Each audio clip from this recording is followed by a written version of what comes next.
araw ay tamang shoulders workout lang tayo. Okay? So, update lang, no? Tuloy-tuloy pa rin yung ating trainings, elite trainings natin. So partners, no? Nag-training tayo dito sa labas ng bayan ng drills, okay? Para sa, syempre, sprint. And then, meron tayong bagong training, no? Na para mas mabilis yung take-off natin sa starting line, no? Gumawa tayo ng gulong, nilagyan tayo ng tali. Okay, nangingipa tayo ng gulong dyan sa kapitbahay. Okay, marami naman silang gulong, so ng braso tayo, binigyan tayo. Okay? So, and then, kinumaga, pumunta kami ni Mrs. No, sa mga anak, doon sa Sapampari Oval. Sad to say, nire-renovate yung Oval, mga partners. So, hindi tayo nakapag-train doon sa Oval. So, bukas, I think, bukas is ginagawa pa rin yung Oval doon sa Sapampari, San Jose. So, mangyari niyan ay tatry namin dumayo, bibisita sa may Oval naman ng Mikawayan. Okay, medyo may kalayuan kasi dito from Marilao to Mikawayan Oval ay almost 30 minutes. So tatry namin bukas kung maaga magising ay dadayuhin namin yung Oval doon. Okay, so syempre i-video natin din doon. Okay, so ngayon for now ay mag-shoulder workout muna tayo. Okay, so let's go.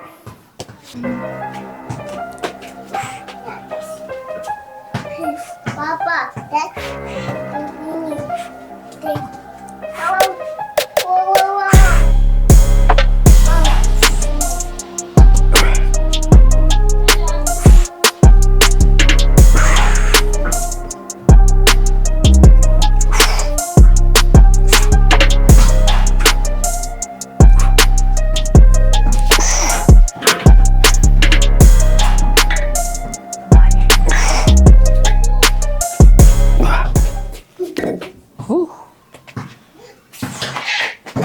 So mga partners, bale, shoulder workout, tapos tomorrow is track and field training, and then sa hapon ay magde-legs workout tayo. Okay?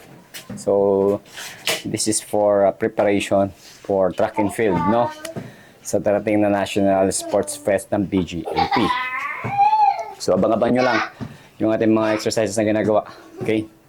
So, motivation, consistent. So, kailangan natin makabawi sa track and field. Okay? So, kailangan natin makakuha ng makakapasok tayo ng third. Okay? Third, and mapapala rin ka, kaya natin kukunin yung first. Okay? Sa 100, pwede na ako sa 100, sa 200, and sa 400. Okay? So, tingnan natin kung ano magiging sequence. At by the way, kung may papasa natin yung tryout. Okay? So, stay tuned dito lang sa ating YouTube channel. Okay? More exercises, more workout dito sa ating garahe. Okay? So, let's go!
I don't know.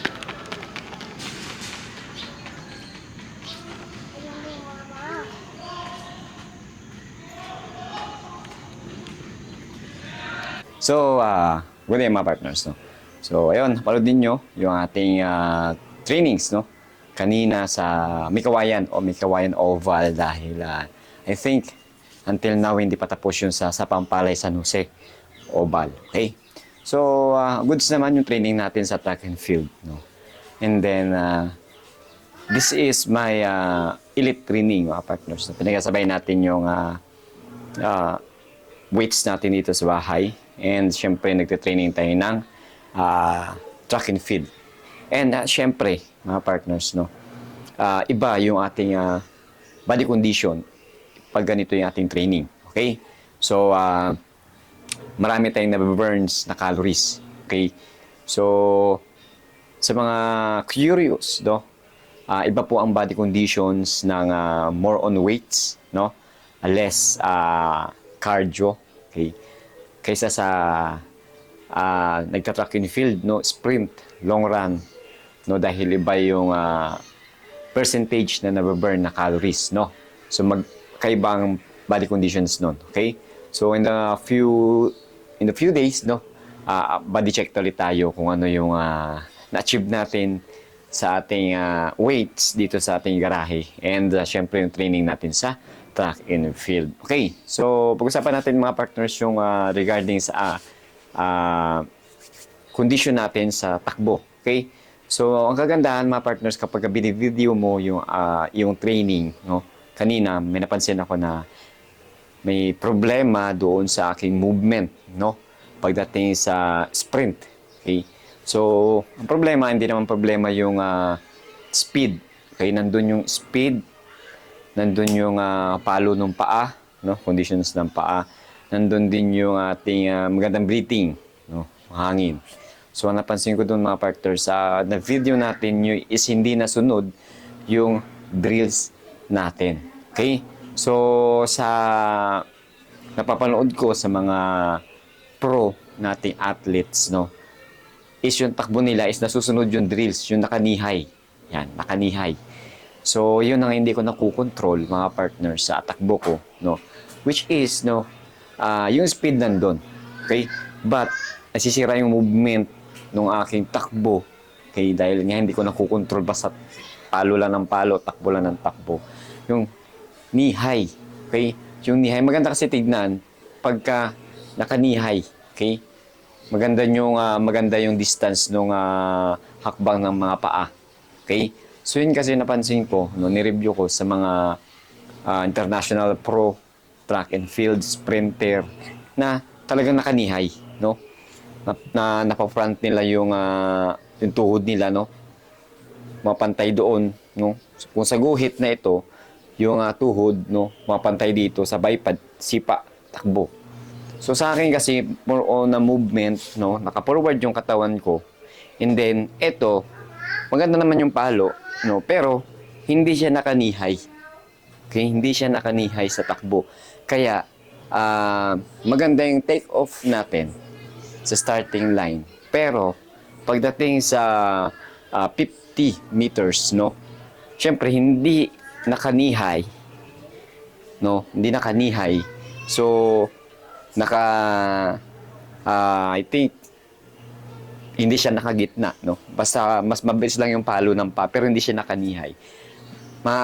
Ang tendency no, doon sa mga pro player natin, no, na naka-knee-high pag tumakbo, maganda yung movement, maganda yung posture ng katawan, is maganda yung palo ng pa, maaabutan pa rin yung yung improper movement ng mga paa. So yan yung napansin ko, at yan yung aaralin ko ngayon dahil medyo mahaba pa naman ang preparation, no, mas nag-advance ako nag-training. Okay, yan ang aaralin ko ngayon kung paano ko masusunod yung drills na naka-knee-high.